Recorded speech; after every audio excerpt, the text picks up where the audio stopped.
Before we start today's episode, I'm going to ask one thing and one thing only of you. I realize that 95% of you who watch my podcast aren't subscribed. So I ask, if any of these stories have ever impacted you or touched you, please subscribe and support this channel. And in return, I commit to bringing you better episodes, more guests, more stories, and more Echale ganas in your life. So subscribe today to Echale Podcast, and now let's continue with today's episode.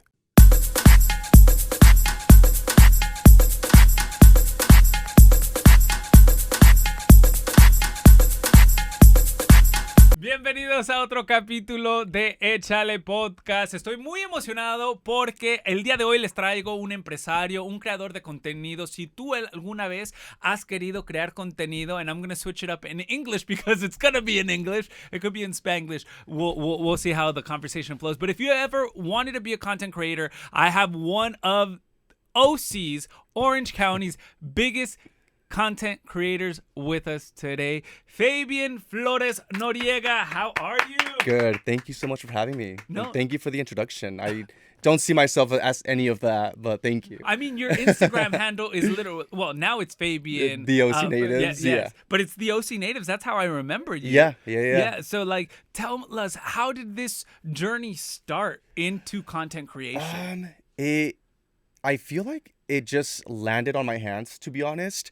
During the pandemic, before we knew that the pandemic was going to happen, I had started off 2020 with no social media at all. I had deleted Instagram, TikTok, Snapchat. Like, you didn't want to do this. Nothing at all. Like, I was like, I'm going to go into because it's 2020. Like, it just sounds cool. Like, oh, 2020, I'm starting off this new year, just like focused on school, work, and just like everything.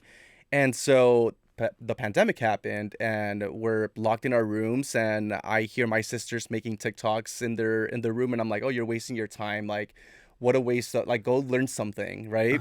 And I was living alone at the time, and I got COVID in July, and I was like, well, I'm bored, let me make a TikTok. So I made a TikTok, and I would post here and there July and August, and then in September, on my birthday, I filmed myself before we went to go. I booked like an Airbnb at a lake for my birthday with my family.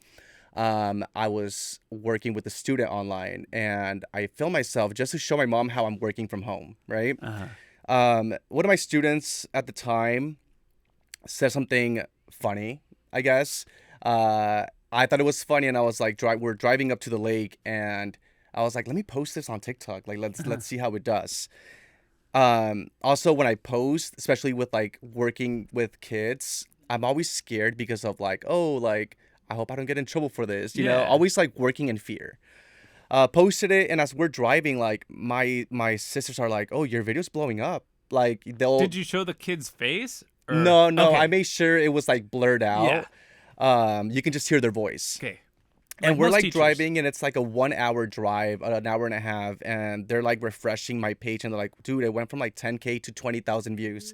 And I'm like, oh, it's blowing up or whatever, right? So I'm like, whoa, like, that's cool. Like, but I didn't think anything of it. At the time, I was like, how do you make money on here? Like, I'm not getting paid for this. So then after that, I just started posting consistently, like literally every single day. Yeah. I got my first brand deal in November. So 3 months later. 3 months later with Jack in the Box. And Okay. at first I was like, oh, I think this is fake. I think it's a scam. You Did know, they like, email you? They emailed me. The agency did, not the brand.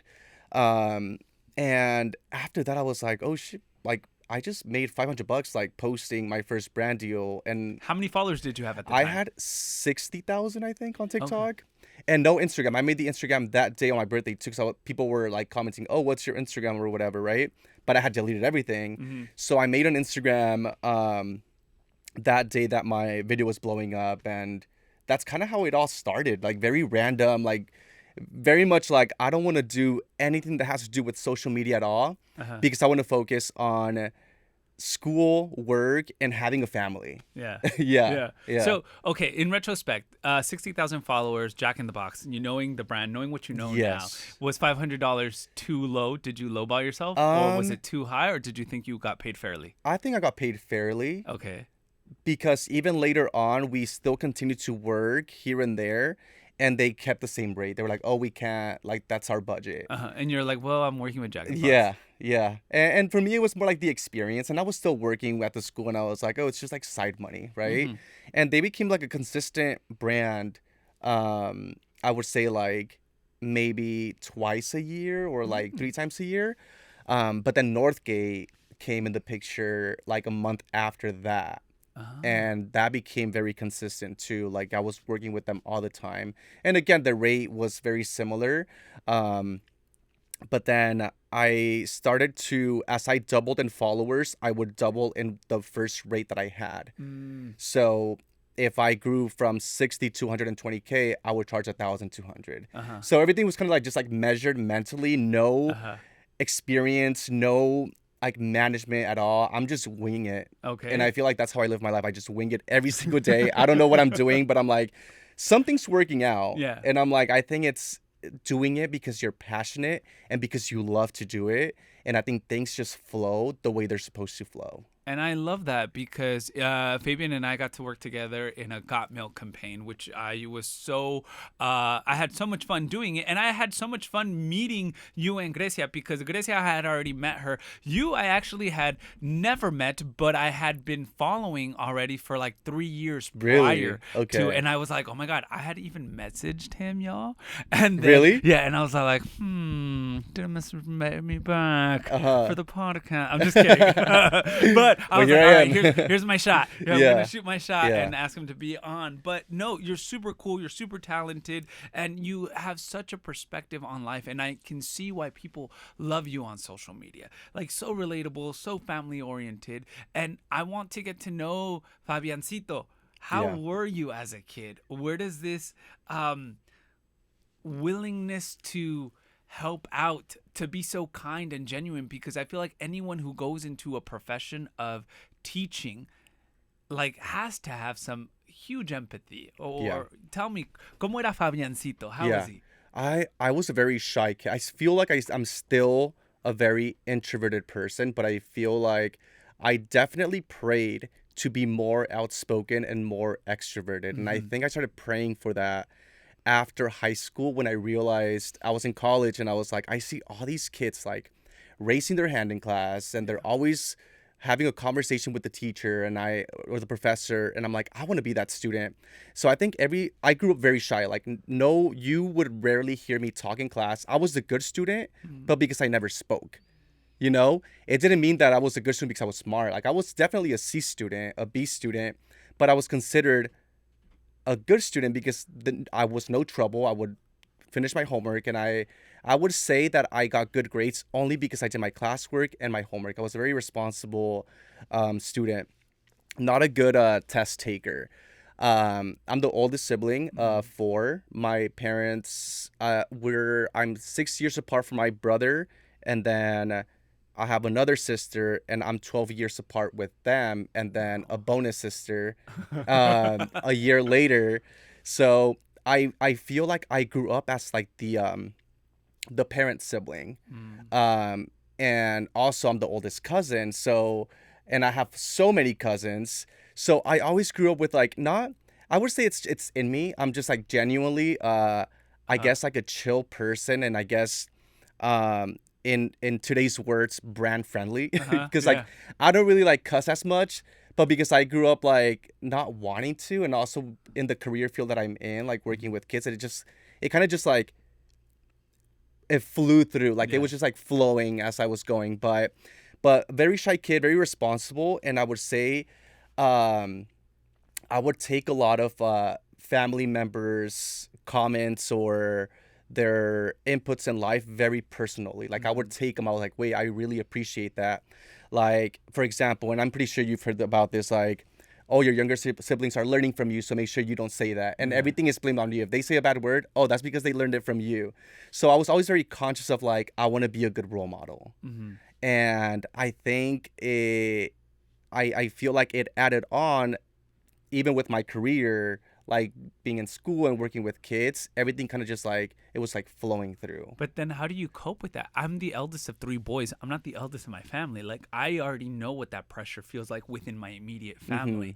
Of you have to be a good role model for your siblings. You have to get straight A's. So I was very shy too, and also until high school. That's when I came out of my shell, and I was like, you know what, I want to go into radio acting and whatnot. But then add on the pressure that you're the eldest from your whole entire family. Yeah. Like, how was that? Because did you feel that you couldn't be you?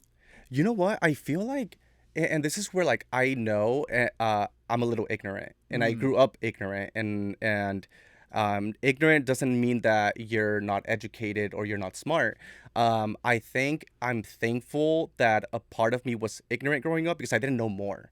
I didn't know more to life.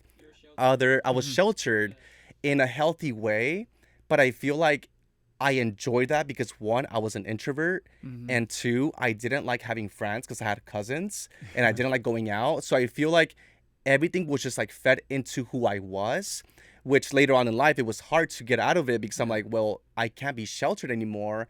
I have to be fearless and do things, especially, what we're doing now. I felt like everything was kind of just like my personality at the same time, which was harder for me to live my early 20s because that's when I realized, wait, I've been sheltered. Like, why am I so shy? Why am I scared to do things? So that's where like me praying played a big part in my life because I would pray for these things, but I would also practice in my car. Like, I grew up like shy and I wouldn't say a word or whatever, right? But I noticed that I needed to change that. If I wanted to succeed, I needed to practice social skills, communication skills. So I would practice in my car, talking to myself or reading out loud or whatever it was, right? But I think being sheltered was fed into me, but that's because it was already part of who I was. It didn't benefit me, but I feel like the less I knew, like, for example, I didn't know what like weed was, Oh, till I was like a freshman or sophomore in high school. okay. And that, I'd have to agree. Same. and that's because one, I didn't really have friends that I would go out with because I was just home. I would go to school, come back home, do chores, homework, and then have dinner with my family. Yeah, it was just like a repeat. Like a very like chill like childhood, like nothing. Like, thankfully my parents were very present. If it was my parents, it was my grandparents. Like, someone was always at home. Like, every single day was like a home cooked meal. Like,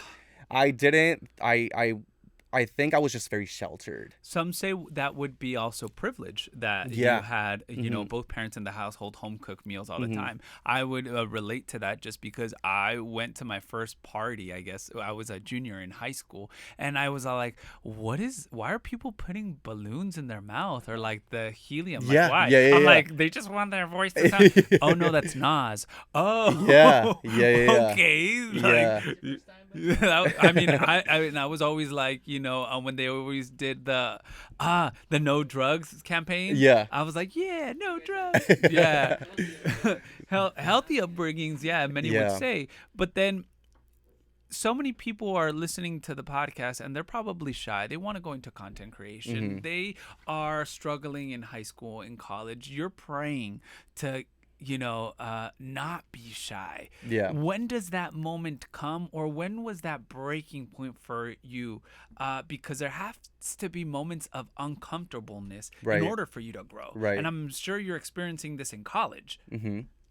Yeah, I think with praying and all that stuff, it's also, praying can only do so much. I'm definitely a prayer, but I'm also someone that will practice a skill. Like for example, driving to class, I would talk to myself in the car or just like practice, just whatever it was. Just instead of thinking about it, I would say it out loud in the comfort of my own car. I think it started off like by increments. I raised my hand and I asked a question, right? And these are things I don't know. I think I'm a very, what's the right word? Where like I not self-judging, but like you're constantly like trying to work on something that you feel like you're poor in. Like, I'm always trying to be better at something. Yeah. and that's how I was. So I would just like do that, like raise my hand in class, or even talk to like my classmates or whatever. But I think what really helped me out was working in retail.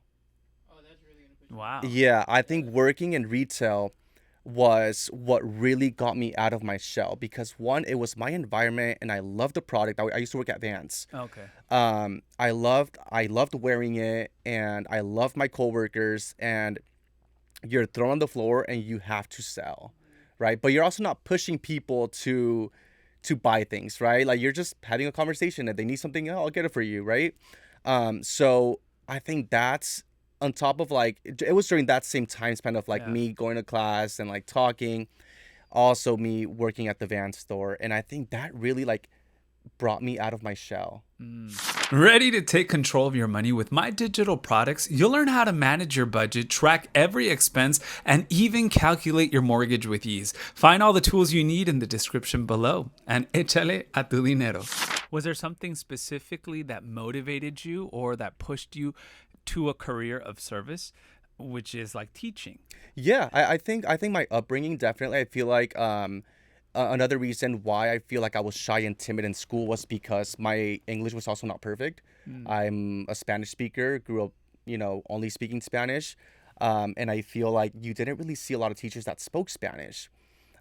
So I think and also I was a little bit bullied in middle school and even like elementary, just not physically, more verbally, and sometimes words, Yeah. hurt. They cut deeper than a, like Yeah. a punch. Yeah, and I think that kind of like being that person of like I understand how someone that is quiet feels, so I want to be that voice for that quiet kid. So I started working in like special education, and just working with kids and really understanding like where they come from, especially like working in your own community and knowing that a lot of these parents, a lot of these kids' parents barely came from Mexico. Yeah. And I was one of those kids one day. So I think being in that like a feel good career field Mm-hmm.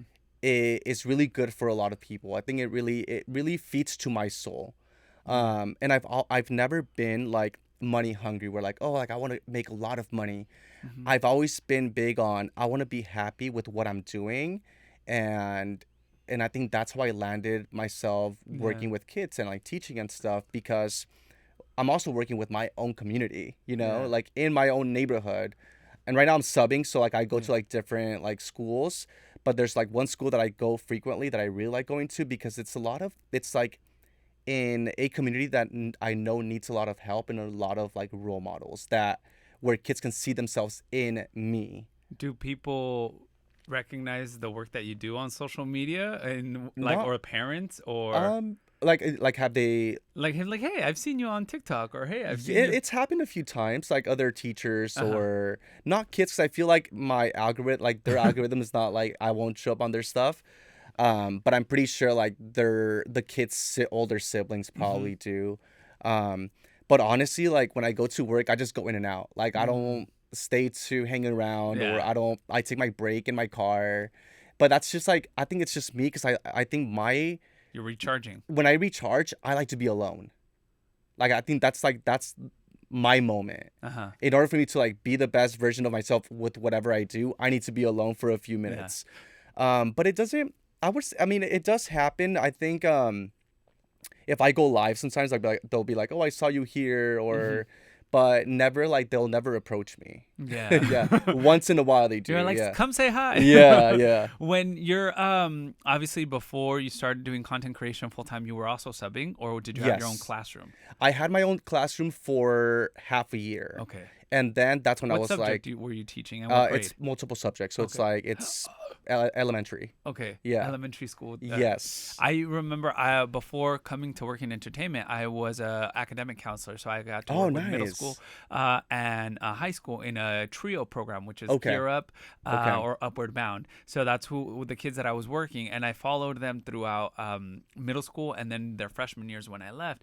That is such well, one, a complicated age, middle school. Yeah. Elementary school, regardless, like, how did you deal with disciplining children? For me, it's way easier. I wouldn't have the heart. I think the trick to being a sub, for anyone that is thinking about becoming a sub, um, people call it mean, but you have to be stern. You have to be like, just a little strict, just so that you can gain the respect, and it's mutual. Mm. And by the end of the day, like by lunchtime, like you're chill now. Okay, he's actually pretty cool. But I think when you allow students to walk all over you, then they will, and Mm. they'll find a way. I think for me, it's I don't know. I think I've never had like an issue where like I can't manage a class. Yeah. Like they're good kids. Talk to me about, and I can only imagine what led you to become an author. You wrote a children's book. Yeah, I think that came because I was working at the school, and I was also doing content creation, and a lot of my storytelling on social media was growing up Mexican, Mhm. growing up with Mexican parents, and or with immigrant parents. And I thought to myself, how can I create a product or something that can tie both of my careers? Mhm. So I was like, okay, a children's book would be perfect because I work with kids, right? And I was like, well, what kind of story do I want to tell? And I was like, well, I do content on growing up Hispanic, Mhm. so why not blend both together? And so I created a children's book that talked about growing up Mexican and growing up as the older sibling and the responsibilities that come with that.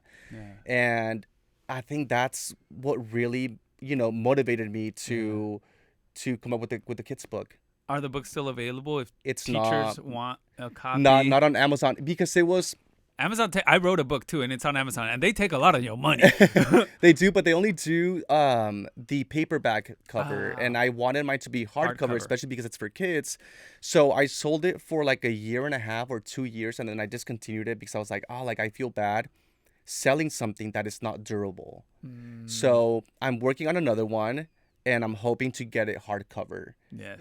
You can do hardcover on Amazon, but it needs to be like over 60 pages, and I'm like, I don't, Yeah. the books are not that It's not long. a novel. Yeah, it's not a chapter book. So yeah, that's kind of how I got myself in that. I was like, well, I don't want to do, like the whole merch thing or Hmm. whatever. And I was like, I'm not that big, for people to buy merch, but I Yeah. can write a kid's book. Like that's like I have the audience for it. A lot of our, classmates are becoming parents, Yeah. and so I thought it was a great way to, expand what I'm doing. Now, in regards to the children's book, you said you wrote it about being the eldest. How was that conversation with your parents? Now, I know you're still subbing, but Hmm. more so transitioning to a full-time content creation job because everybody's looking at you for Yeah. guidance. Yeah. Every cousin, every primo, every hermano, hermana you have, and it's like, well, this is a non-traditional job that Hmm. we grew up with engineering, doctor, lawyer, Right. and you're like, yeah, I'm gonna do Yeah. videos. Yeah. I feel like it's still in a way hard to process what I'm doing. I feel like I'm starting to understand it now more so. There's always an insecurity, Yeah. financial insecurity or whatever. But when it came to my career choice, I think if there's one thing that my cousins can learn from, or anyone that is, that just likes to do different Hmm. things, um, do whatever you want. Like do whatever you want as long as you're enjoying it and you're also, paying your bills. Yeah. Like if your bills are paid on time, explore whatever you want to do. Because you're right. It's like at first my parents were like, well, what do you mean you're not going to be working at the school anymore? Like Hmm. all that stuff. And for me, it was like, well, I have all these projects. Like I'm working on like 4 brand deals. Uh-huh. I have 4 brand deals due this week or whatever. I'm like, how can I squeeze that in? I mean, I can, but I'll be looking dead. Like my Yeah. skin's gonna look horrible or whatever. Um, and I think now my family sees me as like, oh, like I don't know what he's up to, but he's doing something, Yeah. And I think finding a passion to whatever you want to do, trying things out. If it doesn't work out, oh well, like move on to something else, or having something to land back on Hmm. while you're still trying to explore more options. Yeah. Which I'm also okay if, like, I can't wait for the moment in my life where I can just settle to one career and Mm. just have a family and live a normal life where I'm done chasing different dreams. Do you think you're chasing different dreams? I feel like I definitely split myself into different versions of myself. Um, and I think it has to do with like growing up financially insecure. Mm. And I think for me, like being financially secure has been very important because I grew up hearing my parents say like, "Oh, we don't have money for that," or Yeah. "We can't do this or that." So I think, doing social media work and also subbing part time has been enough because I'm like, well, like I'm good, but it's also not secure Yeah. for the future. So now like I've jumped onto thinking, well, what else can I do? Um, so I'm thinking about like, opening up a business like a cafe or something, or even like buying property and like Mhm. doing what you're doing. And I feel like it's definitely like an older sibling first gen syndrome where it's like we don't want to be how we grew up, Yeah. and we want to feel secure. Yeah, regardless how privileged our lives have been, having both parents there, having a house to rely on, it's still, we hear the financial burdens our parents had, the Hmm. money wounds, and it's a constant. I know in my household, not sure about yours, but you constantly hear money being the central issue Yes. or a constant fight between your parents, and you're Hmm. just like, I don't want that, and I want to be as financially secure as possible Yeah. to prevent that already, because we know what it can cause. I don't know, have you started dabbing into investing? I know you said real estate, financial planning, an accountant. None of that. None of Yeah, that. because I I I feel am like, not knowledgeable on uh-huh. any of that stuff. I do have a retirement plan. Yay, okay, Like we're I think that's starting. a good start. Yeah. And yeah, that's one thing that I'm like I want to tap into this year Mhm. or this new year. Being more smart with my money. How can I um feel secure and stay secure and Yeah. not overthink? Because there's moments when we're having a great moment in our lives, but then we're Mhm. thinking, oh shoot, but what about in 6 months? Like, how is Yeah. that gonna look? Because of Yeah. that money insecurity. Yeah, and especially when we're living in a time where content creation obviously is on a rise, but then brands get pickier or brands get more limited Yeah. and resources are being spread thin. So definitely having uh, you know, I mean, start off small, 3 to 6 months of an emergency fund, Right. then investing into a Roth IRA, opening up your own S corp. I'm over Yeah. here like telling you what to do. Yeah, yeah, no, I'm open to all the advice, so please help me out. Because I'm like, I see your stuff, and I'm like, you got a house, and Mhm. and for me, it's like, okay, like when, but for me, it's like, when are we ready to make those moves? It is hard. Do we ever feel ready? No, I honestly, like, I was so sick and tired of everybody telling me, like, because I wanted to buy a house back in 2021, but I was Hmm. living in LA and I was paying LA rent or Orange County rent, and you're like, it is ridiculous. Yeah. So then I moved back to my parents' house, and I Hmm. was like, okay, well, I need to save up money. Yeah. But then things started going up, and I was like, well, I don't know. And I started looking for homes, and nothing caught my attention. And everybody's like, well, the right time to buy a house is now, because Yeah. then things are going to get worse. And I Yeah. just said, you know what? I'm just gonna do it. I'm just going to pull the Yeah. trigger. I think a privilege that I have, maybe you have, is, and my mom told me because she was just scared. She's all like, Hmm. but what if like houses go down? And I said, Mom, if houses go down, I have the privilege that if I lose the house, I move back in with you guys. That is exactly what I just said because I'm moving back to my parents' house Oh, in good. February. Okay. I've had my own apartment for 2 years now, and it's been the Beautiful apartment, by the best. way. Go look Thank at. you. Yeah. It's been the best experience, and I feel like I've invested it Mhm. because of living there. I've been able to work with brands, to work in my apartment. But just like you said, like I'm gonna go back home and I'm gonna live there and save money and help each other out because I know my parents pay a lot for Yeah. their mortgage and we're gonna help each other out and I'm gonna do it for like a year, Yeah. hopefully. Um, but it's when are we really ready? You kind of have It's to like jump that's in. I think it's just Yeah. doing it. It's just Yeah. definitely doing it. And if things don't work out, you always have a family to land back on. Yeah, and You know? that's the beautiful part of that. Yeah. So many kids nowadays, their dream job is to be a YouTuber, content Yeah. creator.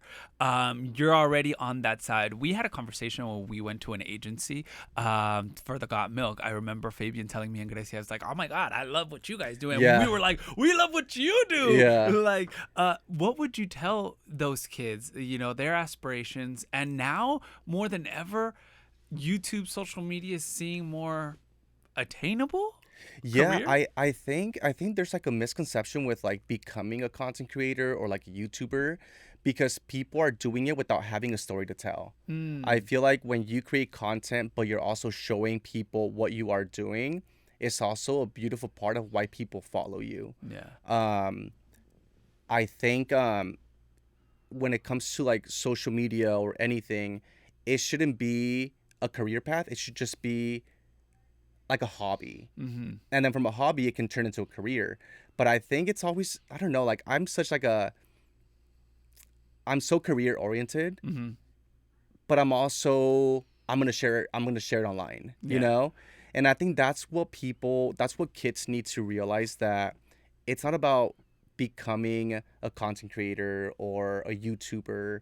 It's like, what do you really have to offer? And this goes to anyone, not just like our people, like, Mm-hmm. you know, our Hispanic community. I feel like it's everyone, like in general, like everyone worldwide. I feel like people want to chase this dream, but I think it falls naturally if you share with the world or with your Mm-hmm. audience or with people online what you are doing. Yeah. You know what I'm saying? Like I don't know how to rephrase. I don't know how to phrase it, but I feel like it's becoming so like, I want to be famous. That part. You know, instead of like, I want to become a lawyer, but I'm gonna film myself getting ready to go to class. Yeah. You know, and then you can integrate a brand partnership with your get ready with me. You know, That's true. or you know, if a part of your routine is getting coffee, like you can work with Nescafe Yeah. or Cafe Bustelo or whatever. Um, it should be, for me, I see it more as a hobby. Mm-hmm. I'm so lucky and I'm so blessed that right now it is my career, but I'm also realistic that it can be taken away in a day, Yeah. you Yeah. know? So I feel like it's a very risky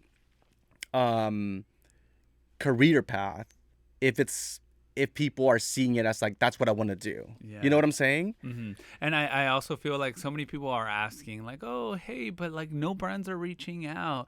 And one of the things that I started doing in the very beginning, because I was like, how do I get brands to notice me? Tagging them. Literally. You're yeah, like, yeah. people are thinking like, oh my God, you got sponsored by these people. No, I'm just tagging them. Yeah, yeah, And then yeah. they'll reach out. Yeah, absolutely. And there's always a hack to everything. Mm-hmm. Like, you know, things that I don't know, and maybe Yeah. like I'm gonna tell you things that maybe you don't know. Did I answer like the whole Yeah. YouTuber thing Yeah, properly? no, Because I'm like, I don't know definitely. how to explain it. Because I'm like, it's a false reality that even I feel like I'm a problem with that too, because Mm-hmm. I'm like, I'm over here like having brand partnerships and I'm working from home now, but if only people knew that I was sharing what I did for work to start with. And then I mean, I still like work with kids, I still go to Mexico and like Yeah. volunteer, do all that stuff, whatever.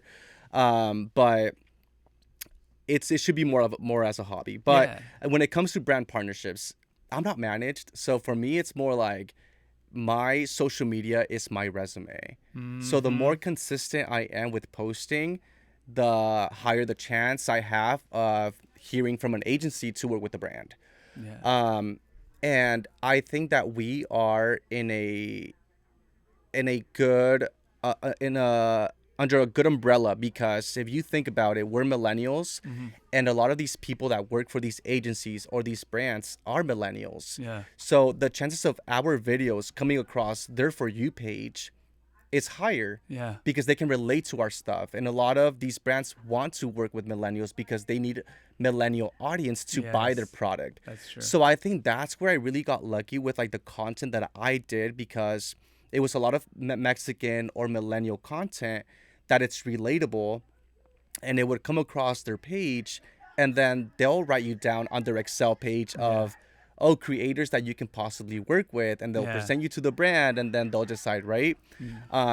But then there's another layer of that. It's being brand friendly. Like Yes. if you're a creator that's, you know, posting parting videos every Yeah. single weekend, or you're just like, you just look like a mess, Yeah. then you're gonna be a liability. So they don't Yeah. want to work with people like that. So um I think for me, I just got lucky, honestly. Yeah. Like I get very lucky to work with brands.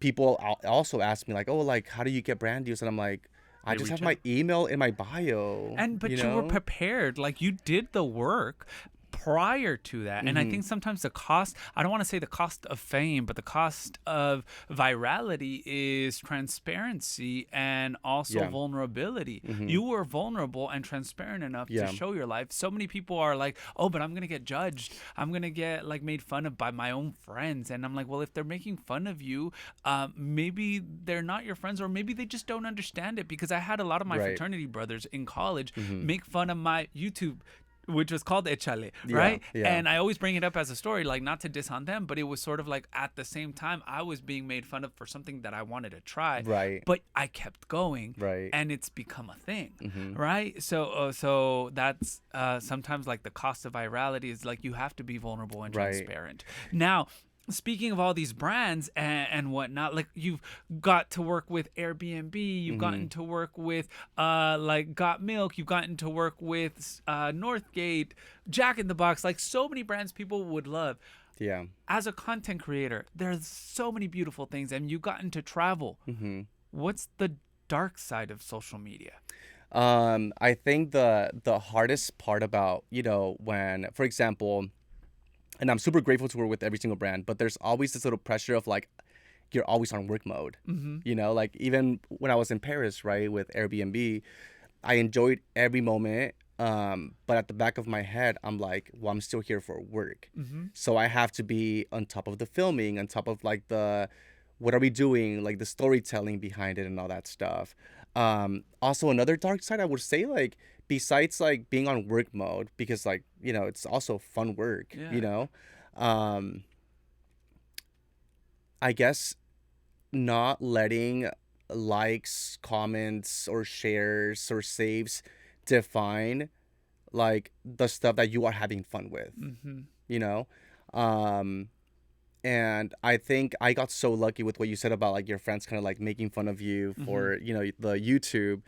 Um, I got very lucky because like I grew up with like not that many friends. Yeah. So I feel like I was never in a situation where I was like uncomfortable because, oh, what are people going to say? Also, I kind of just like made an account not even my name. It was just OCNatives on TikTok and the OCNatives on Instagram. So if they found me, then they found me. If they Yeah. follow me, that's because they really want to follow me. It was like freshly new, and I think that was like I was put like in a privileged situation where it's like you shouldn't care what people say because they're following you because they want to follow you. Yeah. I have a So I friend who got very literally lucky. started a new Instagram account and TikTok account. Yeah. And it just popped up on my For You. And I'm like, how come you didn't tell me? He's like, oh, I didn't want my friends to know. I'm like, Yeah. bro, I will support you Yeah. 100%, repost and do all that fun stuff. Yeah. Like, I don't mind. Yeah, and I think that's the best. That's how I feel like I got lucky where Uh-huh. to be consistent with stuff. But yeah, not really caring about what people say. Like if you're having fun with it, just post it. I'm trying to think of like more darks. Let's would talk about say the financial side of it. I would say there's like on my part, I'm such a boring person. Like I'm always there's events every single day, every single evening in LA. I don't go to any of them. Like I like to recharge at home and like, hopefully film something and, get an opportunity from it. Yeah. And that's my fun. But I would say like I've seen the dark side. I guess when I first started, I wanted to meet creators, right? And I feel like I met a lot of like very dark creators in general. Like they're just not the best people. Yeah. But I also do think that it was just that part of their life in that moment that I met them. Like I'm pretty sure now if I met them, we would be pretty cool. Like we would like still be friends or whatever. But I think there's always that dark side to social media where like you meet creators and sometimes they're not who you see them online. And you've gotten, I guess, the opportunity, because I've seen a lot of your content, like not only work with Latino creators, but also, I guess, your mainstream creators. What would you see the difference is in terms of community? Is there more community within the Latino group, or more? I wouldn't say community, because like, is there more opportunity? I would see it more like we're like hybrid, right? Like we can just work on any side. Like lately I've been getting a lot of or I got a brand deal with the Home Depot, and it's like in Spanish. Yes. And for me it's like, yeah, I can do it in Spanish. Like a lot of my, like audience are also Spanish speakers. I don't know, I guess, and even like my friends who don't speak Spanish, like they'll still support my stuff. Like That's awesome. even though they don't understand it, they're still seeing it, Yeah. I would say there's support will come and go. And I guess, okay, my trick to, I guess, when it comes to brand deals, that sometimes, or most of the time, they don't do well on purpose. Yeah. Because Instagram, TikTok they want you to pay for media, or they want you to pay for whitelisting it. Yeah. And so what I do, I have like my group on Instagram, like you can have like the channel. The channel, yeah. Yes, same. So for that, whenever I get a paid partnership, I'll do giveaways on that channel. Like, hey, like engage with this post, and I will choose a winner from the comments. And so if I'm getting paid for it, like I want them to also get paid for also taking time out of their day to engage with my stuff. So do you like Venmo them or something? Yeah. Oh, that's awesome. So if they win something, I'm like, if I win, we all win. So tell me, what does whitelisting mean? So they throw it out to TikTok as a commercial, like as an ad. Okay, so that way... I think that's what it means. Well, I mean, we'll figure it out. If not, I will put it in the description of this podcast. Yes, it's white. I think it's when it's used as an ad, as opposed to like as a regular being pushed out as a regular video. Yeah. Okay, Yeah. so now my other question is, on the financial side, does it Yes. pay well? Obviously, you're living on your own, you're paying an apartment, but you're also subbing on the side. Is it because Right. you like it, or is it because you're just trying to make more money? I think when I love doing all the social media work and being at home, but I also love having a day where I have a routine, where I wake up and I have to get ready, or I go to the gym, then I get ready and I go and work with kids, and I feel like it keeps me grounded. Yeah. Because I'm like, this is reality, And then there's days when I'm like, I won't sub for like a week, right? And I'm just like at home and I'm like brainstorming or cleaning. I'm always cleaning something. And I think it's just part of keeping me grounded. Yeah. And then staying on this topic of dark side of social media, because I've done it myself, where there are brands who will pay you right away, and there are brands who will say like, hey, there's net 30, there's net 60, and there's net 90. Yeah. So sometimes you'll do something in January, but you won't get paid till March or April for that brand. Yeah. And even sometimes that brand doesn't pay you. I've had a brand not pay me for a whole year. That's crazy. A year.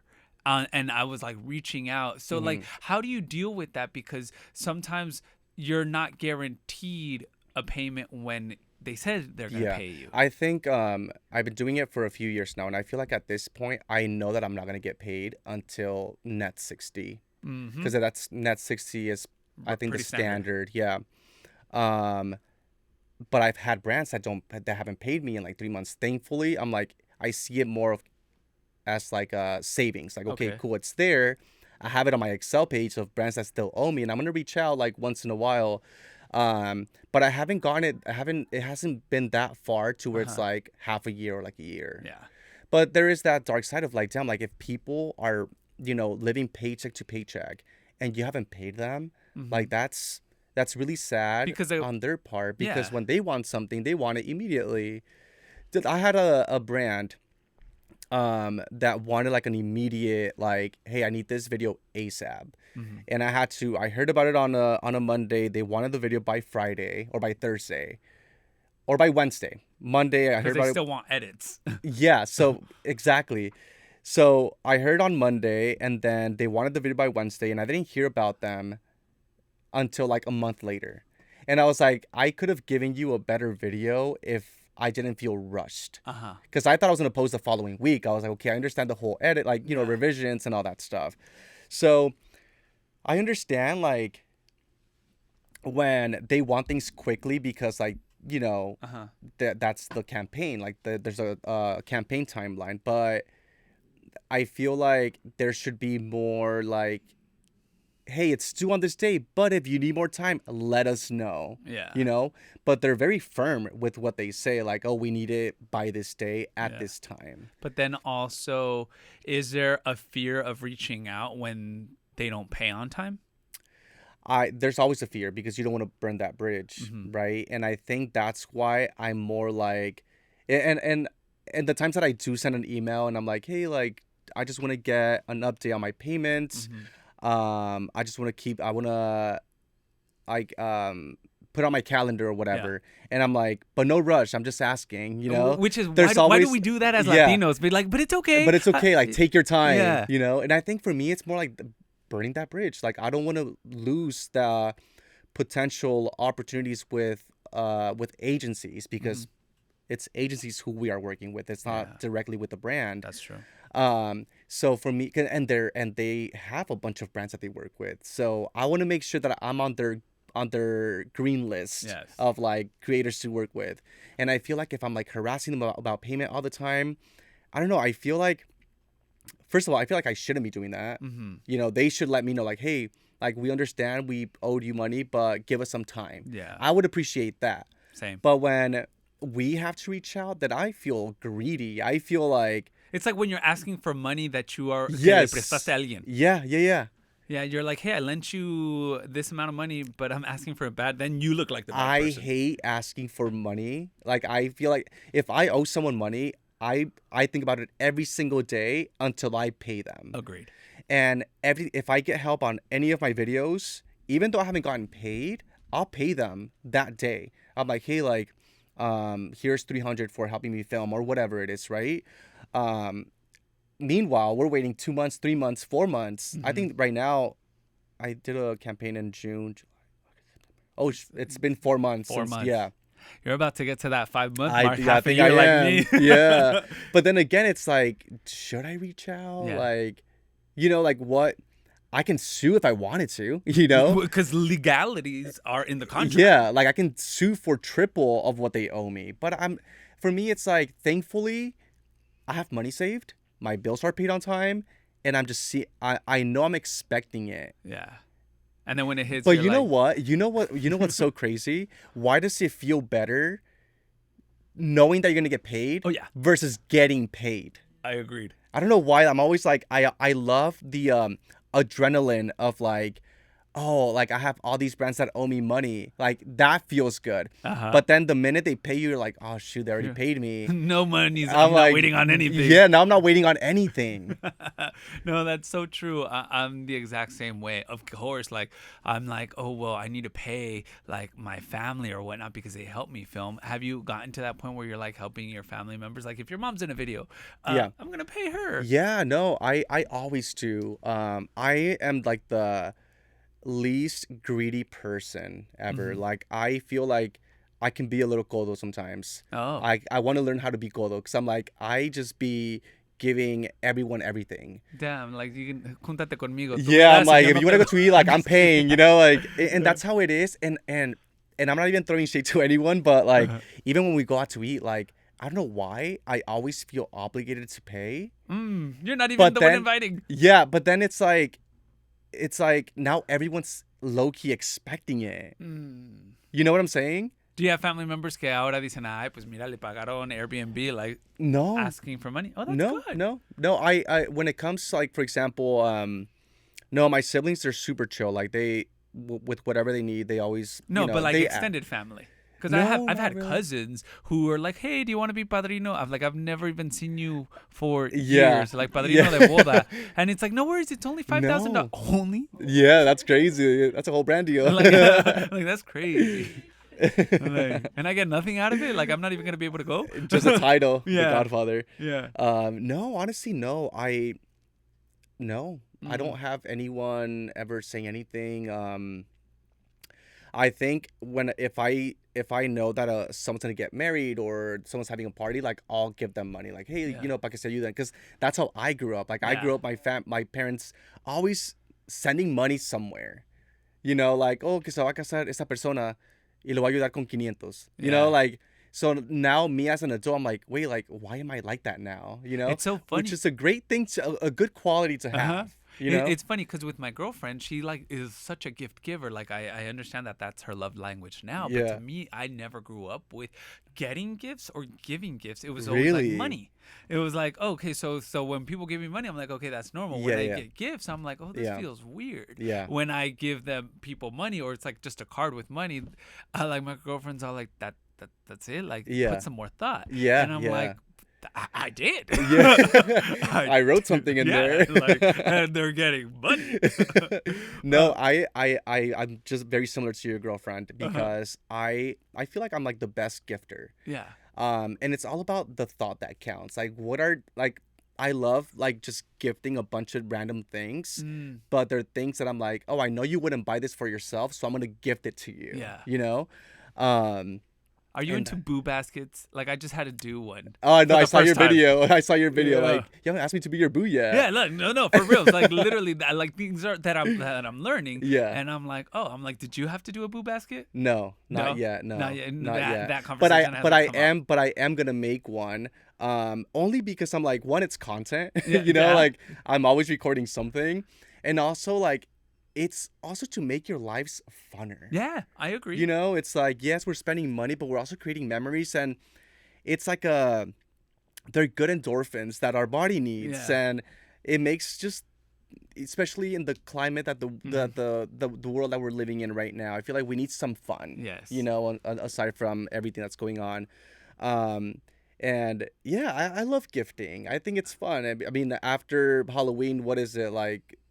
Not Thanksgiving. Thanksgiving, right? Uh-huh. But oh yeah, we have the Friendsgiving, Oh, so like the cousins. I Friendsgiving. have a Cousins-giving every single year. That's awesome. And then Christmas, you Yeah. know, and then next year Valentine's. Yeah. It's like a every year thing, Hmm. but it makes the world go round. It makes I don't know, you get excited for something. That's true. So now that we're in the topic of relationships, you recently posted a video that I thought was so powerful, so Yeah. strong, and so needed. Yeah. But why did you feel the necessity to do it? Coming out, I feel like I feel like I'm 30, I'm 32, and I feel like I was done like living life hiding a layer of myself. Mm. And I realized I'm someone that wants to have a family, like I want to have kids. Hmm. Um, and I couldn't see myself being on this platform, being on social media, and continuing to not lie about it because I never lied. Mm. I just never spoke about it. Yeah. Um, Posting stuff and then people wondering, well, how does he have kids if like there's no girlfriend? You know, it's like Yeah. how is he celebrating a you know all that stuff. Hmm. And so for me, it was like I'm gonna like just come out and take that band-aid off of whatever insecurity I have and just like heal through time. Yeah. But I've been out to my family for years now, I think for 5 years. But I think social media deserved to know because one, I was being bullied out. People would always comment like, "Oh, we know you're gay, come out, whatever," right? That's fucked up. And then I come out and they're like, "Well, we already knew." I'm like, I can't please anyone. You Yeah. know, it's like you're always, and that's when I realized like you're never gonna make anyone happy, whether you do Yeah. what they want you to do or whether you don't do what they want you to do. Um, and so no, but I came out just to live authentically and to help other people, other men or women that look like us that haven't been able to come out, and also because like I do want to have a family. Like I wanna, Mhm. I feel like if I live my life in the closet, then like no one's gonna know Yeah. that, you know, that I'm gay or whatever. And so I think coming out was definitely needed just for a peace of mind, but also for me to continue living my life Mhm. and sharing more of my life. That's true.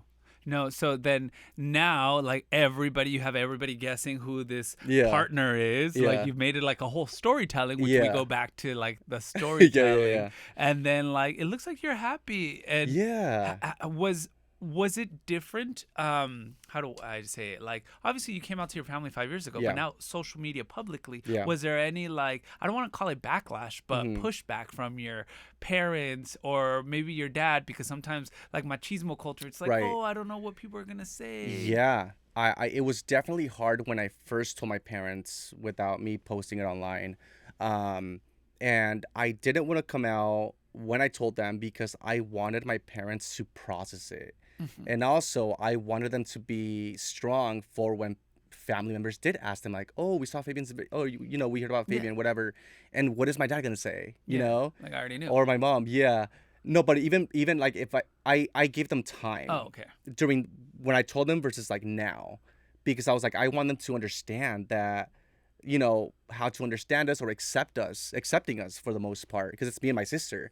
Yeah. Um, and so now I felt like it was the right time because they were more accepting Yeah. just with everything, Yeah. and it's like teaching our parents, like just something different.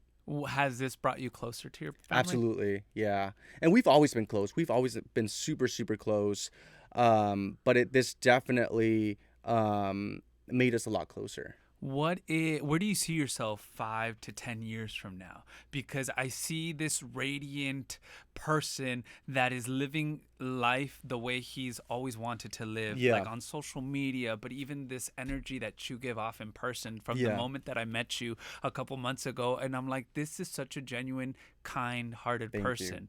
Like, where do you see yourself in the next 5 to 10 years? I definitely want to have kids. Uh-huh. Um, Any preference? Like, do you want a boy? Do you have a girl? no, Do you have no, names? no, not My really. girlfriend already has names, and we're still Really? debating on it. She wants Duke and Lord, and I said Duke and Lord. she loves Pride and Prejudice. Oh, okay, okay, okay. So That's Duke cute. and Lord, I was like, what think Nice. about that? No, I haven't thought that like far into it.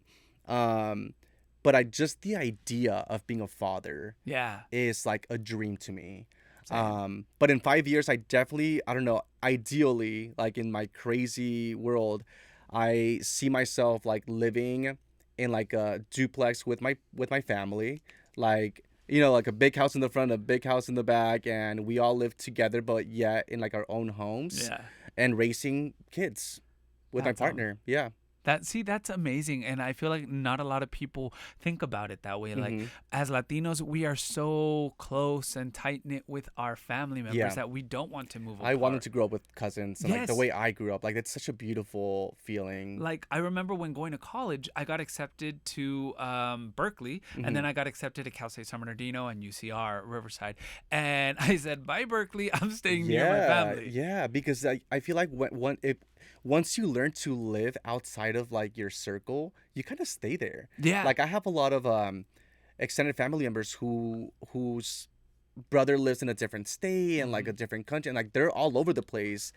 And thankfully, like my close family here, we're all pretty like less than half a mile away from each other. Wow. Like we celebrate Christmas together every single year. There's like 60 of us. Every and they're not even like parties, but they look like parties because there's so Mhm. many of us. But like barbecues on Sundays, like they're at my grandma's house. Like whatever we need, we're just like we have like a huge group chat now, like the whole family. So whenever someone needs something, like we'll just post it on the group chat. Um, it's nice being close to family, and that's the way I want my kids to grow up like Where too. is your family originally from? We all live La- in Santa Ana. well, Santa Ana, but Oh, yes, in but Mexico. in Latin America. I So never want to ask Mexico anymore because I just never know. oh, okay, And no, I'm well, like, I'm full I'm full Mexican, but my parents met here. So when I go to oh, Mexico, I go to two different parts of Mexico. My mom's from Zacatecas and okay. my dad's from Guanajuato. Okay. Love Guanajuato if you Yeah, haven't gone. super nice. Amazing. Yeah, Yeah. yeah. So, but I guess like, yeah, even my dad's side too. Like we all live like in the same town, same city, Santa Ana area. hmm Yeah. That's amazing. And then, what do people not know about you that you wish they'd understand more of? Um, I think I kind of spoke on it, and it's not. I guess it's something that I'm really proud of. We grew up thinking like, oh, I want to help my parents, because they raised me or whatever. Um, I would say that I'm really proud of, and it's something I see it on social media a lot, and maybe I posted it before. I don't know, but I help my parents a lot. Like I think when I moved out first, the first 6 months, I was still helping them out with a Mhm. portion of my mortgage when I like what I paid for when I was there, Yeah. because of that guilt of like, oh man, like we bought this house together, but now I'm leaving. Yeah. I feel a little bad, like I'm gonna set them up for failure. But I feel like I love helping out my parents Yeah. because it's like we spoke about earlier. Like if something ever goes wrong in my life, at least I have a place to go to. Yeah. Yeah. So I would say like I wish people knew that I help my parents out a lot, and I feel like that's like um a characteristic about me that I think in us Hispanics that I feel like we should carry, and we should be proud of that.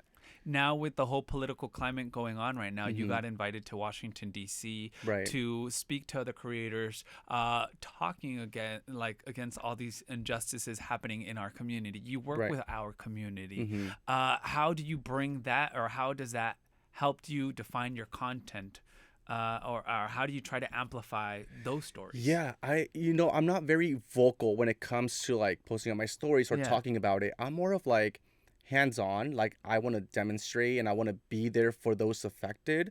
And one of the things that I'm like really proud of that I do is I go out to TJ and I work with kids who are at the border. And I know everyone's voice matters, and we should all take a stand in what we do, and I do when it's needed, and when I feel like, you know what, like I'm gonna take this moment to like say something, and I have.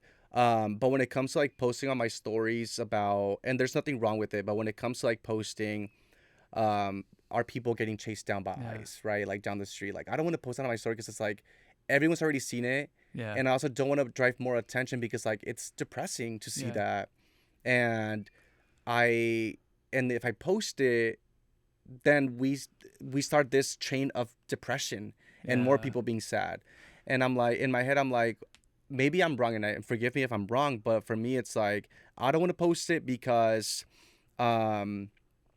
everyone, I'm pretty sure already knows what's going on. One thing that I do appreciate that you just said right now, it's like everybody has their different ways of coping or dealing with these types of situations. You said you're more hands-on, and you've been hands-on. For the 4 years that I've been following you on social media, it's been a constant hands-on, working with kids, just being there in the classroom and trying to help them navigate and understand certain emotions, them or parents, working with the kids in TJ, and then even going to educate yourself in Washington, D.C. There are different ways to approach this situation. So not all content creators are like going to be doing the same way. That's why there's like, oh, what is your niche, or and so I appreciate that.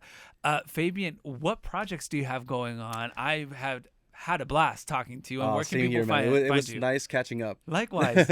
I don't have anything going on. I think I'm ready to celebrate the holidays. I'm going back to Europe in 3 weeks. You just came back from Paris. Take me I know. with you. So I'm dating someone that lives out there. Oh, that's why. Oh, yeah. Okay. So is that like the first insight, or do people already know that he's from? I don't think people know. Oh, so exclusive. I have not said this to or shown him, right? Which is great. I did on my story. But like if you saw it, you saw it. But it's not like a static photo anywhere.